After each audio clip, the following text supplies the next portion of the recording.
Wow. Well, thank all of you so much for being here. I can tell you're excited. I am too.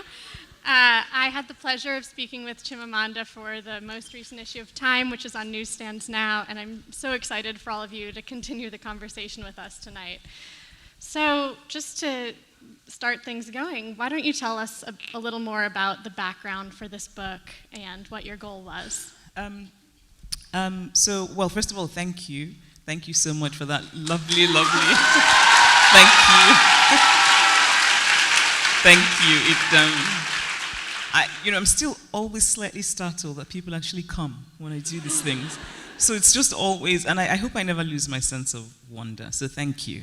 And thank you, Sarah. This book started as an email I wrote to a friend of mine about 2 years ago, or maybe a little more. And she had a baby, and I suppose because I have become the strange thing, which is sort of I'm the go-to person for feminism, which is odd a little, and I'd like to talk about that a bit more because one of the things that I find happening now is that I get every damn book that has anything to do with gender. And people want you to blurb it, or they just want you to read it? Both. Yeah. And I just really want to say to people that I actually care about other things as well, So I don't do just feminism. I sort of, do history and politics and, But anyway, so because my friend sort of thought that I was the feminist, she said, well, I want to raise my daughter a feminist. Actually, she said something I found very moving, which is, she said she wanted her daughter to have a life that was better than she had had. She wanted her daughter to push back more than she had had. And actually, the way she put it was, I don't want my daughter to take the kind of nonsense that I have taken. And I was very moved by that. And I also felt she was being a bit too hard on herself. So that's where this came from. And I remember thinking, I don't really know what to tell you, because, of course, the worrying thing about giving advice is, if it doesn't work out, they'll hold you responsible, right? Right. So I started writing it, and I wrote it for her, a shorter version. And I like to think of it now as something I wrote for myself as well, because I've talked about feminism a lot, because I've been a feminist since I was old enough to think, really. I've always been a person who just felt that men and women are equal, full stop. But I hadn't really thought about the concrete, practical things that I think we should do differently in raising girls. So it was an opportunity for me to think of that in writing this. Right? And then, because I had heard about some really ridiculous and retrograde conversations going on in Nigerian social media about gender, many of which were about women having to cook to earn the price of marriage and that sort of thing, I then decided to make changes to the letter and put it on Facebook, because I just wanted to say to people, here's what feminism is, let's start a conversation, let's actually think about this whole idea of gender roles. And then from there it kind of became a book, this little book that's come out today that I'm actually really excited about. You should be. So what do you see as some of the most important suggestions that you give in the book? I think all of them. But well, for those who haven't read it yet, since it came out today. Actually, it's not one of the suggestions. It's kind of a preface to the suggestion, so that the premise that a woman starts out with. I think it's very important for a woman to start off with the premise that she matters equally. I think that's really important. And I think if you start off with that premise, then the decisions you make kind of fall into place, if that makes sense, in a way. And I say that because I think women are conditioned, that many societies condition women to think of themselves as just slightly below men. And so then it's easy to justify many of the things that women are deprived of. And I think if we decide to say that the premise is different, the premise is full equality, then... So I think maybe I would say that's, for me, the most... without sort of diminishing the importance of the other ones. Right. Yeah. So you were writing this to a woman raising her daughter, but now you too have a young daughter. So what has been the actuality of raising a very young feminist so far? Well, when this book came in the mail, when it first arrived, she ripped off the cover. and, and I wasn't sure if that was a metaphor for anything. I was just like, I don't know what this means. She's also sort of been carrying the book around quite a bit, and I don't know. I don't know. I mean, I've often been asked if anything has changed in my feminism since I had a baby girl, and nothing has. And for me, feminism isn't a cloak that I put on in the morning and take off on certain times. It's who I am. I look at the world through eyes that are very alert to gender injustice, and I always will. I don't know. I mean, it's hard to say because, well, my daughter is still quite young, so it's hard to say if. But I certainly plan to follow all those suggestions. Right, taking your own advice. And what has surprised you or bothered you so far about raising a girl, or the way that the world has, made her different already from little boys? At her baptism, there were people talking about husbands. For her? Mm-hmm. She was baptized at 3 months old, and there were well-meaning relatives who said, and I should say that Nigerians are very keen on giving blessings of different sorts, and so we sort of, we bless her life will be good, she will find a good husband. And I remember thinking, she's 3 months old. Right? I mean, how about we just wish her good health? Right. And that bothered me because I remember thinking, had my child been a boy, a good wife, I mean, it just wouldn't be a thing to think about. Right. So you write in this book that you are angrier about sexism than racism. Can you explain why? Because and so it's not at all, of course, to suggest that sexism is worse than racism, because I don't think it is. I don't even believe in comparing different forms of oppression, because I think they're just different things. But it's to say that in my circle of people, the people I love, the people I know, my friends, my family, people from different parts of the world and people of different races, so not just black people, they all get racism. They all get anti-black racism. They, even in nuanced situations, they know when something is about race.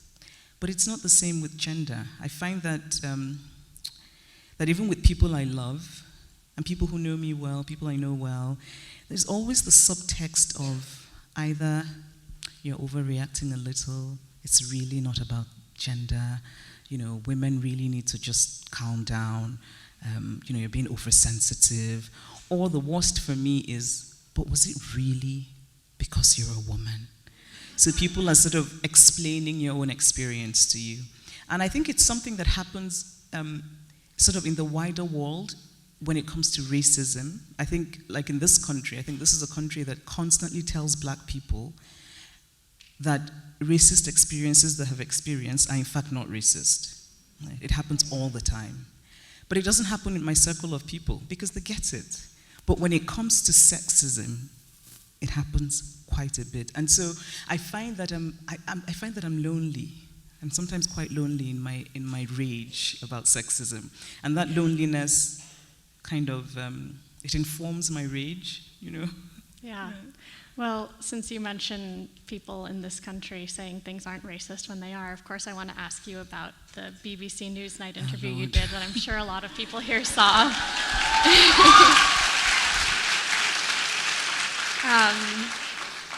So for those of you who didn't see, which is maybe 2 people here, Chimamanda was on with a Trump supporter who, in addition to other things, said that Trump wasn't racist, and Chimamanda said, as a white man, effectively, it's not up to you to say something isn't racist, especially if a person of color is saying it is. So what was going through your head? It's hard for me to say it in English. I was thinking, How many Igbo people are here? So it was sort of very unkind things were going through my head. But really, I remember thinking, I felt very upset being there, partly because I had gone there, I had been asked to do that interview, and I think the BBC producer hadn't been honest about it. And I'm not sure if it was a mistake or if it was intentional, but I had been told I was being interviewed about the election. And I wanted to talk about the elections. I wanted to talk about how personal it felt for me when Hillary Clinton lost, because I had supported her. I wanted to talk about how strange it felt to me to suddenly realize that there's a sense in which America's democracy is now being tested, and it has never been tested before. And that sense of uncertainty was unsettling, because political uncertainty is familiar to me because I'm Nigerian. You're Nigerian, you have to be familiar with political uncertainty. Growing up, there's military coups, there's just, you can't, government is not an entity that you can depend on to be even remotely reasonable, right? But it's something that I didn't expect to happen in the US. So kind of in my imagination, America is a country obviously with problems, but it just shouldn't have that kind of political uncertainty. And then suddenly, a man who I think is both unhinged and completely unqualified has been elected. And so it was very jarring for me. And I thought, it no longer feels like America. So I kind of wanted to talk about that feeling as a person who is not American, but for whom this is partly home. And I get there and I'm told, oh, you'll be having a panel with a Trump supporter. And I thought, really? So the first thing was I wanted to sort of just walk out. But then I thought, maybe I should stay and still talk about what I want to talk about. And it's not to say that I think, I'm interested in people who don't see the world as I see the world, because I think it's important to hear different opinions. And even in my circle of family and friends, there are people who look at the world very differently from how I look at the world. I think of myself as a person who's left-leaning, who's progressive on many, many social things. And I have family members who are right-leaning and are not progressive. But they're fundamentally, kind, good people who think that all human beings are equal. For me, Trump represents the opposite, which is, he represents to me that idea that you can debate the humanity of people, that you can castigate entire groups of people. I don't have the time for that anymore, right? So I don't want to sit there debating, and so I just feel like there's so much more to talk about. There's a lot going on in the world. I don't want to sit here and say to you, you cannot castigate Mexicans as a group because they're human, and black people, I'm just like, I don't want to sit with somebody who thinks that women are objects that you can talk about in that sort of dismissive way and it's okay. I don't want to. And so for me, I sort of sat there already kind of really irritated, but telling myself to be calm, to breathe, and to ignore this man, who, by the way, had started off being very dismissive toward me. Because in the end, I'm still a well-brought-up Igbo girl, so I still sort of said hello to him, even though inside me I was thinking, how could you have voted for that man? But, I go to say hello, and he's sort of very, And then I was going to ignore him until he decided he could decide for me who was racist and who was not. And it's just so, talking about it, it's still, and I was also kind of upset that it became such a thing, because I don't even want to be that person who's known as the person who talked to the Trump supporter about racism. I don't even like that, right? It's not something I necessarily take pride in, but I realized it became a thing. And, and I think it's also just, there's something about it that made me understand the phenomenon, and he is one, that Donald Trump is. It seemed to me that this man existed in a separate reality. So he was talking about how Trump would govern as an internationalist. And I was sort of looking at him thinking, right? And it just seemed so strange. And I was sort of sitting there thinking, but you realize that, Trump's whole sort of platform is very America first, very sort of which, by the way, I think in terms of sort of economic positions is a debatable one. I mean, I think people can take that position for reasons that are reasonable, right? But to say that, oh, he's going to govern as an internationalist, I remember just thinking, what? And then, the KKK had endorsed this man, and you have a man saying to me, well, I don't see how that makes him racist. This is a man who has said that a judge cannot rule effectively because of where he comes from. And that's not racist. I just find, and I remember just thinking, what world are you living in? And it's kind of like arguing with a ghost. Because there's no, you know what I mean? I just remember just sitting there. So I think I wish I hadn't lost it, but I just thought, no, you do not get to tell me what racism is. I'm sorry. You just don't. Let's actually talk about Hillary Clinton, since you mentioned that you had wanted to discuss your feelings. What do you see as the role that gender played here? I think a lot of people came out and said, well, this proves that it was a sexist situation, and others came out and said, oh, it turns out it wasn't about sexism, it was about, the Rust Belt. Yeah, sure, it was about the Rust Belt. But in short, how do you feel about the role that gender played in the outcome? Well, I think what I want to say is the Rust Belt is not the reason that we were constantly told about her likability. The Rust Belt, I mean, it became, I remember thinking, it was constantly about how nobody likes her. And I thought, I like her. I know many people who like her.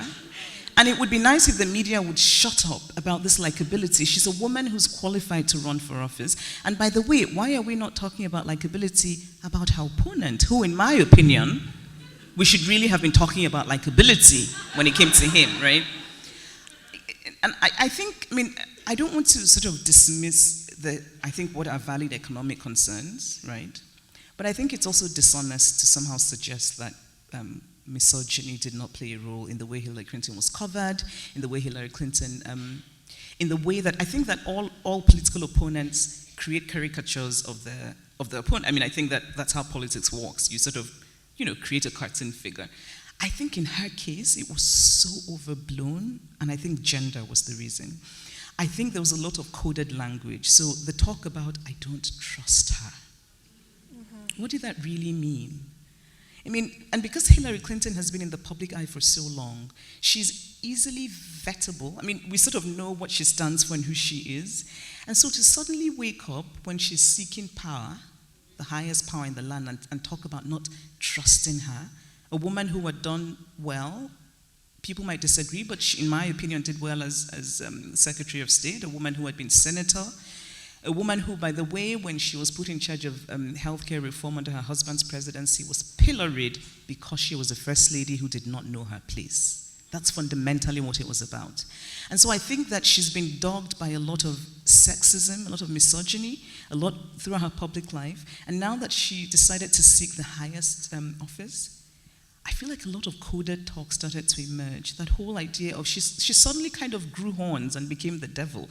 Not to say, of course, that she was perfect, but who is? Even the idea that we constantly had, I found that people who supported her felt the need to preface it by saying, she's not perfect, but, and I would think, why are we saying that? Who is? And particularly when she was running against somebody who, in my opinion, was the very embodiment of imperfection. Right? So, and I think, no, I really think a lot of that was about gender. I really believe that. And just watching her sort of performance, I suppose is what it would be called, in debates, I kind of got the sense, sometimes I wanted to shake the TV because I wanted to say to her, don't let them, but I understood. I could see that she was sort of straddling too many lines, juggling too many things. She had to be forceful enough to sound presidential, but not too forceful, otherwise she would be emasculating to the people in the Rust Belt, right? She had to sort of, and all of that was gendered. and even as a person watching, I felt so frustrated because I could see what was happening. And I think if everything about Hillary Clinton had remained the same, with all of her flaws, admittedly, and if she had been born with a penis instead of with a vagina, there is no way that person would not be president today. Yeah, I completely believe that. Yep. So what do you think is the next step for American feminists? How do they try to get anything on their agenda accomplished under this administration? How do they field new politicians in the future? Do you think that the next time a woman runs for president, she'll encounter this sort of language? Probably. I want to be hopeful, and in general I am hopeful, but there's a sense in which America is quite backward when it comes to gender. And I'm sorry, I really think so. There are many countries, the sorts of countries that the average American might be slightly superior about, who have in fact had women leaders. And it still seems such an insurmountable thing in America. I think we need to have more women in positions of political authority, political power. I wish I could say that I think the next woman will have an easy ride. I don't know. I think there's a lot that's gendered. I also think that this is an administration that it's not looking good for women in this country right now. And it's not just, I think there's policy which is troubling, because yesterday, right, that whole sort of cutting down on funding for reproductive health care that women need, and now depriving poor women in different parts of the world of American help in getting reproductive health care, I think that's a disaster. But even just the political tone, which is in some ways even more important than policy, I think there's a political tone now in this country in which misogyny is fine. Right? So if you have somebody who's president who boasted about assaulting women, and that was kind of brushed aside, like it's not really a thing, I think that's very troubling. So I hope Americans sort of don't lose, they just need to, get out there, organize, just not stay home. Because I think there's a lot to be said for Democrats who stayed home. And I think there's a lot to be said for that. Yeah. People need to sort of, in a sense, if there's the slightest silver lining, and I really don't think there is, but it's, I just don't, but it's that hopefully the testing of this country's democracy, which really I don't think has ever happened. And I think it led to a kind of complacency. I think it led to kind of this feeling among Americans, it can't happen in our country. But I remember when Donald Trump was running, and people would say, he's proposing things that would never happen. This is America. But, who knew that suddenly you would have children put in handcuffs at airports for no clear reasons? So these things are happening. And maybe one thing to hold on to is that this is a testing of a democracy, and that sometimes when things are tested, they come out stronger, maybe. I'm just grasping, I think. Well, you're not the only one. So to circle back to this idea of likability, there's something you write in this book that I think is so helpful. Feminists say to each other all the time, don't worry so much about being likable, but it's easier said than done, right? Because when you feel someone disliking you, it hurts. So, but you write, teach her that she is not merely an object to be liked or disliked. She is also a subject who can like or dislike. And I just think that's so empowering that you can, think to yourself, I can tell he doesn't like me, but it's okay because I don't like him either. Yeah. Yeah. No, it's true. And I would often think to myself, why are women and girls made to care so much about people they don't really genuinely necessarily care about? So you sort of, when you're in high school, you twist yourself into positions to be cool to the cool guys, but deep down you really think they're assholes, but you're still supposed to. And I think we raise boys to think of themselves as subjects who can like and dislike. And by the way, I don't want to dismiss the sort of inherent vulnerability of boys, because we're all human. And even boys also feel bad when they think they're not liked. But we socialize them to pretend that they don't feel bad. But they feel bad. But I think, I think girls, I think we just need to teach girls more about being subjects, about being subjects. So that whole talk of you're not popular, the guys don't like you, yeah, I don't like them. And I remember, I remember being asked years ago in Nigeria by a journalist, aren't you worried that you're going to intimidate men? And I genuinely found it very odd. I was like, no, of course I'm not worried. Why would I be worried about intimidating people? The kind of man who would be intimidated by me is the kind of man I have no interest in. So why should I worry? But the idea, I think, yeah, but really, the idea, of course, is I think that this is something that works with many women. And again, it's not about the individual women, because in talking about women and their stories, it's very important for me to focus on how it's not about individual women, it's about a system, right? And Gloria Steinem has this lovely quote in her book that a female fate is not a personal flaw. And so there are women who are told this sort of thing, and they start to worry, because society has said to them, being married or being part of a couple with a man is the ultimate thing for you. Therefore, if you're doing something in your life that's potentially intimidating to that hypothetical man, you need to stop. And so there are women who've made so many decisions that are so bad for them because they want to conform. And I just never got that memo. But I guess I was just fortunate in a way. I think you were, because most of us get that memo. I would like to ask you, how do you feel about having been made this go-to feminist, as you say, and what has surprised you the most in people's reaction to your public acts of feminism? Well, the hostility, simmering hostility, is probably the most, but it doesn't surprise me. Do you know, how do I feel? Honestly, it's a little strange. And I don't think of myself as a feminist activist, right? So now not only do I get every damn book written everywhere in the world about anything remotely related to gender. And not only that, so now I get books about things like, I don't know, horticulture. And somebody writes a note saying, this is really a metaphor for women's empowerment. And I'm just like, come on, right? It's like, and I feel like, it's sort of like, let's use women to get her on board. And I care about other things. So and also being asked to come speak at sort of every important feminist conference, and I have no idea what the hell anybody there is talking about, right? It feels,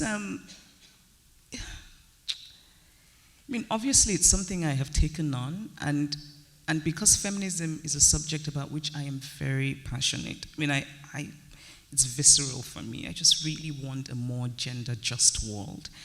And so there's a sense in which it's a choice I've made, but it can also feel, limiting, because I think of myself fundamentally as a storyteller. I think of myself as a person who, without sounding precious, as a person who's in the world to tell stories. And I know I'm happiest when I'm writing fiction. But sort of giving angry rants from time to time about sexism is also something I kind of do because I do. Right? And then those angry rants become little books and things, and then I sort of come here and all these lovely people come and take their time to sit down and listen. But so I suppose it's to say that I don't think of myself, I'm not a feminist activist. It's not a label I necessarily apply to myself. I'm a storyteller. I am a feminist, fiercely so. I will always be. I have always been. It's not even debatable to me. I don't think I'm going to wake up tomorrow and be like, women are in fact inferior to men. It's just never going to happen. This is the person I'm always going to be. But I do sometimes, it can feel slightly limiting, yeah.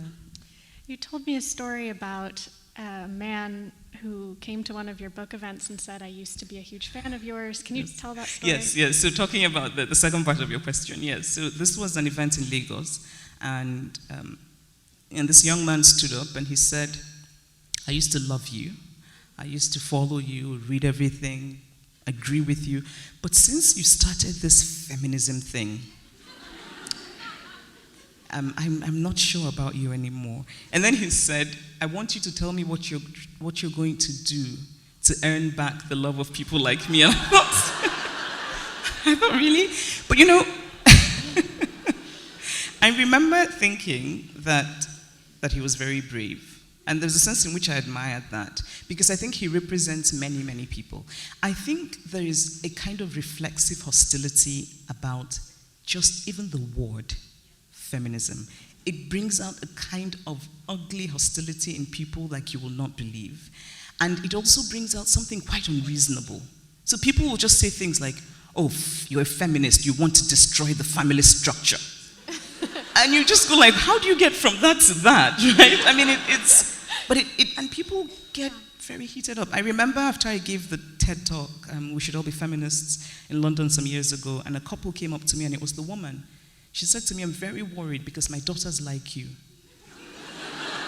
And I was sort of like, okay. And she's like, I'm very worried because I think you want to destroy their future. You're going to destroy the structure of the Igbo family. You're going to, and she just sort of went on and on. And I just thought, okay, right? I mean, and she, you know, was quite heated up. So I suppose the thing that I've had to get used to is that hostility. And it happens quite a bit. And sometimes it's overt, other times it's not. Other times, you know, you kind of know when it's about that. And it's from women and men. So it's not a thing that, you know, men, it's not just men, it's women and men. I think it happens a lot more in Nigeria. But that's also because that's more of a space where I'm having these conversations. Sometimes I get, you know, sort of random hate mails sent to my agent to my manager by Americans, mostly men, and they're just really odd.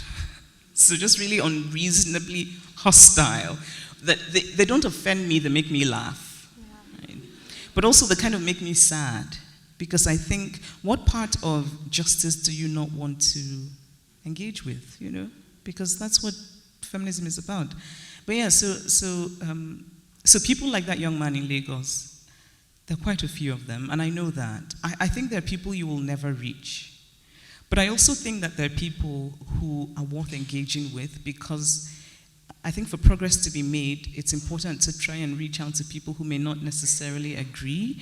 I've heard from people, for example, who said that reading my Facebook post, which is now this book, made them start to rethink the idea of what feminism really was. And so even if it's 4 people out of 200, it's progress to me. I think a lot of people in America right now are struggling with the question of the reachable people in their networks, friends or family who maybe aren't openly hostile towards these ideas, but are confused and maybe a little put off by them. What is your advice for people trying to start those conversations? Just start them. There's never a perfect time. There's never a good time, but they have to be had. And I think also when it comes to gender, it's just really a fundamental. It's important. It's just really, it's morally urgent, I think. Yeah. And maybe, I mean, in having those conversations, maybe acknowledge certain things, such as, you know, acknowledge that the word feminist is traditionally in this country linked to sort of left-wing politics. Acknowledge that, right? But also say to whoever you're talking to, and of course the assumption is that person is not part of left-wing politics, that the ideas, you know, so you're quarreling with the word, but here's what it means, and here's how you've benefited. Because it's important to note that every woman in this country, no matter what political position they occupy today, have benefited from a historical feminist movement. I mean, that's not even, you're no longer property. You can vote, right? So, I mean, I think those conversations need to be had. I think that they're not going to be pleasant. I mean, I think there's a sense in which this is a time for America to let go of that idea that everything has to have a happy ending, tied up nicely with a pink and blue. I mean, things are unpleasant. This is life. It's okay. Yeah. Well, I'm sort of thinking of the, you know, wives and daughters rhetoric of, oh, well, if it were your wife or if it were your daughter who, Donald Trump said he was going to grab, you wouldn't like it. Obviously, that's fraught with sexism itself, because we shouldn't be thinking about women as relational to men. But on the other hand, what about when that's the language that might persuade a single person? Do you think it's worth going there? I mean, not just in that example, but other cases where you might not like it coming from a politician. Is it worth going there? That's a very difficult. I'm tempted to say yes, because there's a part of me that's very pragmatic, and I think it's important when we weigh the perfect versus the good to not throw everything out, But that example just makes me just ill. Yeah. Because it happens so often. And there's something about it that I just find so dehumanizing to women. Because it means you cannot have empathy because she's a human being. You have to imagine her being your daughter or your wife, and it just becomes really complicated and strange. And I know I'm able to have empathy for men who have been assaulted, who suffer. I don't need to imagine them being my brother or my husband. Right. So sure, it's not that hard. Yeah. Right? So, but it's a hard, and you're right, I see, because in some ways, to get there, you sort of have to get here first, right? So, I would say maybe. I feel like it's important. I don't know. I would be cringing the whole time, though. What would you say to people who think feminism is watered down by a pop culture presence or a celebrity culture presence? I would say I really like my Dior t-shirt. It's a very cool t-shirt. Yep, that would be it. Look, I don't want to be too flippant, because I actually often find that my reaction to this question is flippant. First of all, I find it to be particularly American. This sort of, and I guess my question would be, what's the harm, just in practical terms? But my other sort of problem with this kind of, well, feminism is being used to sell t-shirts, for example. By the way, Dior is giving the money to charity. I wish they would give me the money, but apparently not.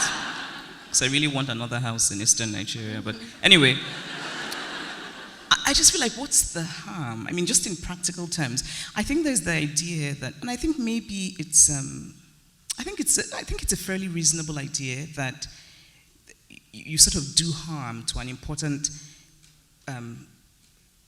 idea when you commercialize it. But I think when it comes to feminism, that I think we overstate it. I first of all think that feminism is not that popular. I think we need to get over ourselves in our sort of educated, urban, progressive circle. A lot of people don't give a FUCK about. They really don't. They're hostile to it. There are many, many people in the world who will not go off to buy a t-shirt because it says feminism on it. And those are the people actually we need to reach. So it seems to me that a lot of sort of this little circle of so-called commercialization of feminism, it's almost like an echo chamber. It's a small group. I also think that, I think the role of feminism is to make itself redundant. My dream is a world in which I don't need to call myself a feminist because, we won't need to, because there will be gender justice. Right. And to get there, it has to be a mass movement. It has to be a mass movement. There are young people today talking about feminism who would never have talked about it had Beyonce not put it in her song. And that is the truth. There are people that, I'm not sure about the Dior t-shirt, but, But, there's a sense in which making things sort of grassroots and mainstream is a good thing. I'm very much a believer in, we have to come down. Feminism for me is not this sort of exclusive little party that you get to go to if you've read the right books, right? And also, I think, I think of feminisms, because it's important for me to make the distinction between Western feminism, which has its own particular history, and because it's a history that has been so well documented, it often seems as though it's the only feminism. Right. But my great-grandmother was feminist. She was feminist because she really believed she was equal to the men in my hometown.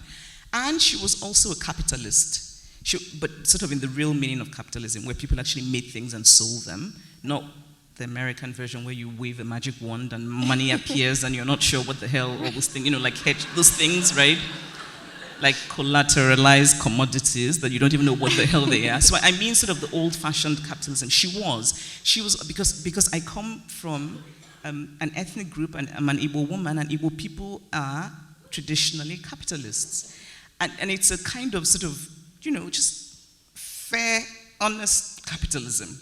So even the kind of Western discourse that pits feminism against capitalism is also a particularly Western discourse, And I think it's important not to universalize it because there are local realities that differ in different ways.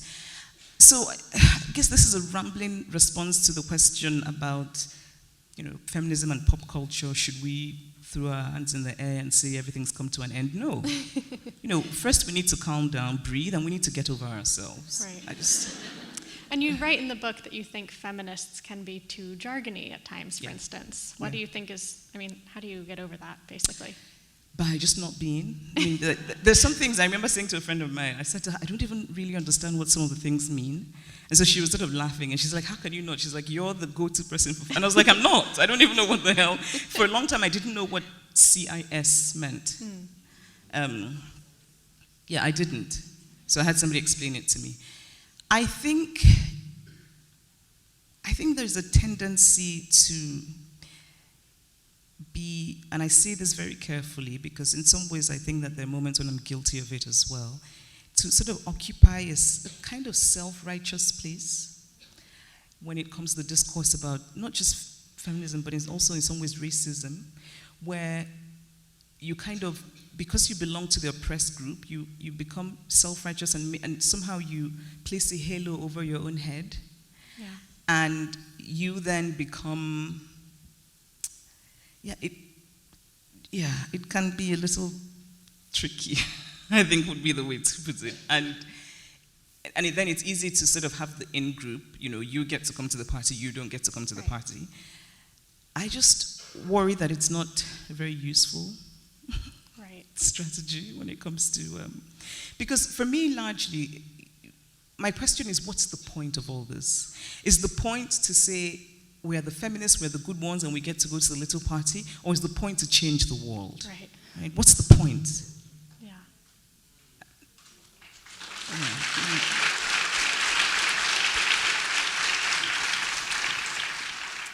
Well, I think with that we're going to turn to some audience questions which have been submitted in advance.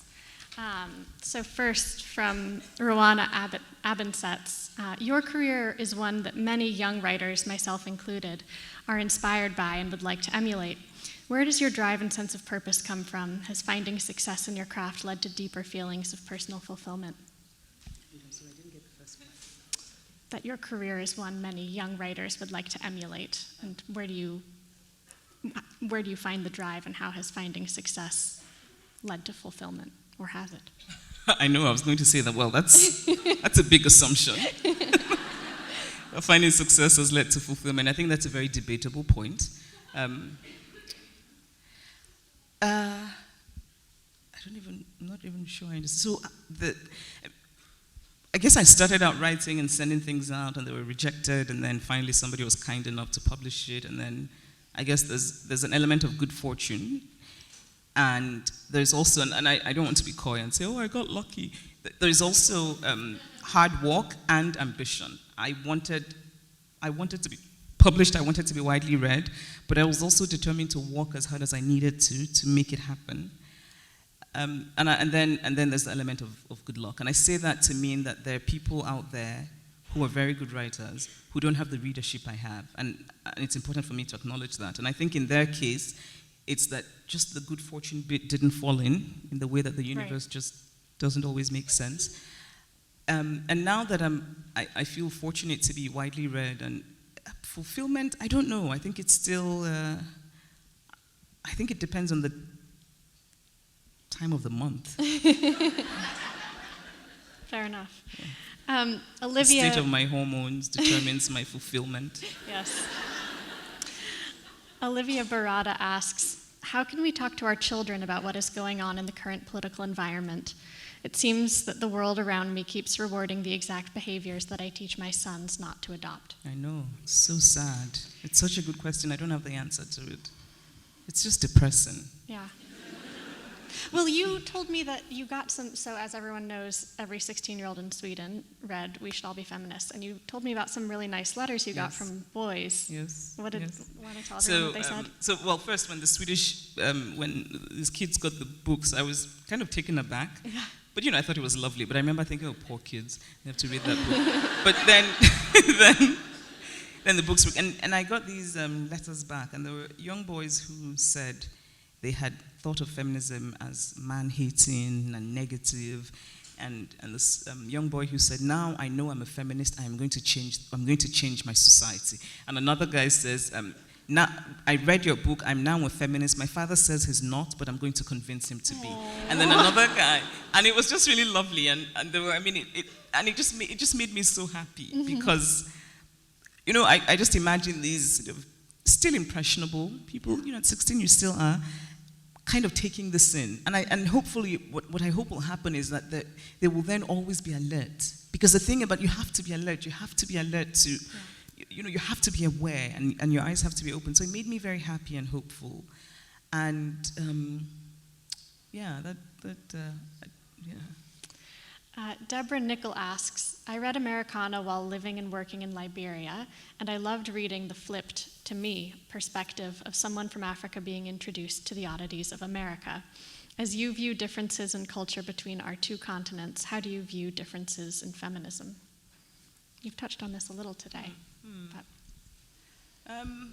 I think sexism and misogyny, and gender injustice, I think, are universal things. I think everywhere in the world there's a gender imbalance. There are cases in which they're quite similar in how they manifest themselves, but I think they're often quite different, the differences. It's hard to... I think, for example, that the US and Western Europe, but I think maybe the US even more, actually, I think judging women based on their appearance is much harsher in this country than it is in, say, Nigeria. I think it's, for example, here that I started to internalize the idea when I first came here to go to college that if I wanted to be taken seriously, I needed to look a certain way. I couldn't appear to care too much about my appearance. Otherwise, assumptions would be made about my ability. I would be considered frivolous and shallow and all of those things. In Nigeria, it's really not the case. So I think women in positions of power are expected to dress well. Nigeria, culture, there's a culture of you sort of self-presentation, and it cuts across class and gender, I think. So that I think in the US there's an expectation that women be sexy but not sexual. Right? It's true. The women are like, yep, right? It's true. And you go into the stores to shop for clothes in this country. And look, I think people should wear whatever they want, but I would really like to know, where do grown-up women shop who want dresses that go beyond their knees and don't have cutouts in the back and are not too low-cut and don't require you wearing some sort of contraption of underwear? Where do you buy those clothes? It's hard. And everything is sleeveless. And so there's a sense in which, and even young children, there's a sense in which sexiness is a theme, even in the dressing of children. And I think maybe it wouldn't bother me so much if it wasn't that this was then juxtaposed with the expectation that women not be sexual. You're supposed to look sexy, wear the tight thing, but you can't have a sexual life. Right. You can't be open about your sexual life. You have to still sort of conform to certain traditional ideas. I remember, for example, when the actress Jennifer Lawrence, when that horrendous thing happened where her private pictures were stolen. Right. And I remember she gave an interview, and again, not to make this about her, but it's about the society we live in. And I remember sort of the focus being, oh, she said those pictures were for a boyfriend with whom she's been in a monogamous relationship for a long time. And I remember thinking there was something so wrong about that, because first of all, it's not your damn business what the pictures are for. But I felt that there was kind of a, well, it's okay that she took pictures of herself naked if she was naked, because, it's for a monogamous, and I just thought, what the fuck, she can take pictures naked if she wants to for anybody, right?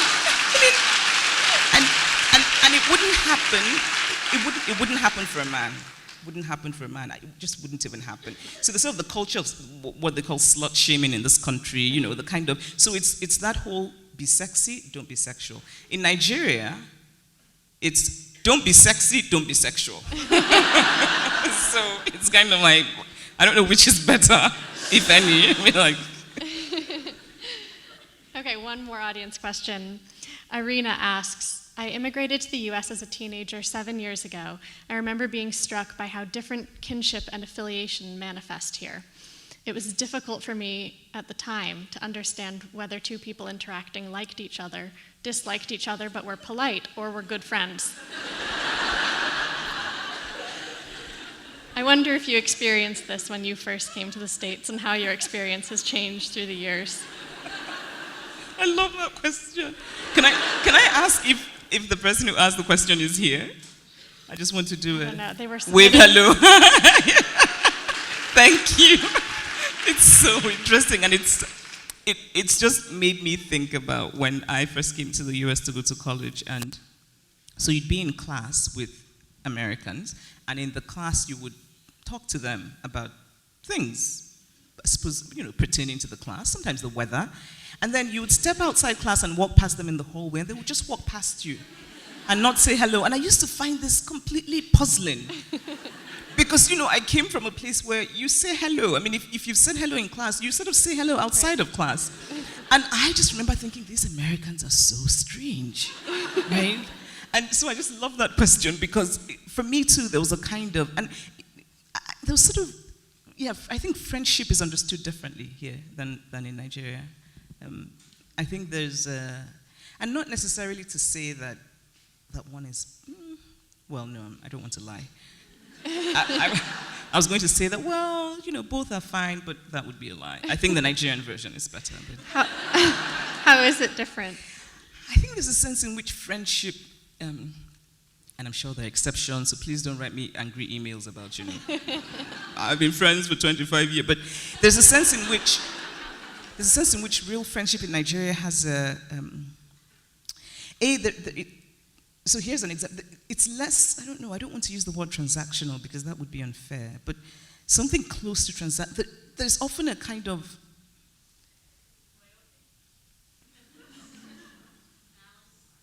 wait, what? All right, how about we do this? Somebody help me. Loyalty.